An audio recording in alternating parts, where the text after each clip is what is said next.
আসসালামু আলাইকুম রহমতুল্লাহি ওয়া বারাকাতুহু ভিউয়ার্স। এই যে মোহাম্মদ আলীকে খাওয়াবো আজকে সকালে ডিম লবণ দিয়ে আর হচ্ছে গোলমরিচ দিয়ে, অল্প লবণ আর গোলমরিচ দিয়ে খালি স্ক্রাম্বল করে দিয়েছি। এই যে ডিমটা কিন্তু আহামরি খুব সুন্দর ভাজা ভাজা করছি তা না,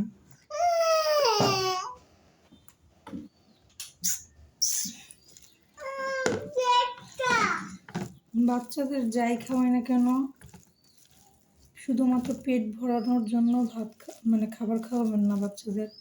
ভাত বলেন, রুটি বলেন, যাই যাই বানাই খাওয়ান না কেন,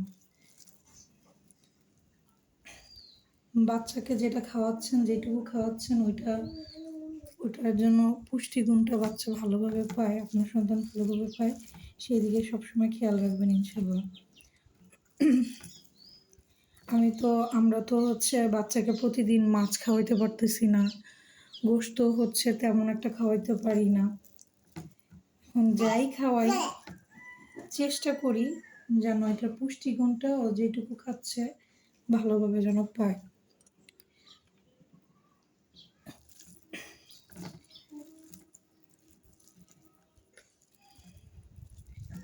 আজকে এই যে ও বললো ডিম পোস্ট খাবেন আজকে। ওখানে জিজ্ঞাসা করি, আব্বু তুমি কি খাবা, ডিম পোস্ট করে দিব না ভেজে দিব? তো ভাজাটা মানে এইটাই, স্ক্রাম্বল করে দেওয়ার জন্য। তো বললো যে আজকে ভাজা খাবে, তাই ওকে ভাজাই দিলাম। মোহাম্মদ আনাসের জন্য আজকে এরকম ডিম স্ক্রাম্বল করেছি।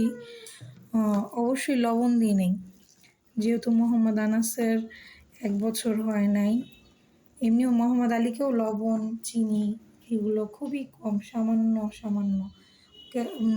দেখেন তো আপনার ভিডিওতে দেখেন যে মোহাম্মদ আনাসের খাবার মোহাম্মদ আলীও খাচ্ছে।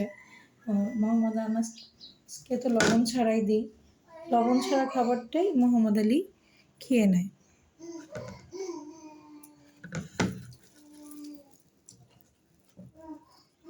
তো আপনারা আজকে আপনাদের সন্তানকে কি খাওয়াইলেন, আপনার ছোট বাবুকে কি খাওয়াইলেন জানাবেন কমেন্ট সেকশনে প্লিজ। আর আমার জন্য কোনো টিপস থাকলে সেটাও অবশ্যই জানাবেন। আসসালামু আলাইকুম রহমতুল্লাহি ওয়া বারাকাতুহু।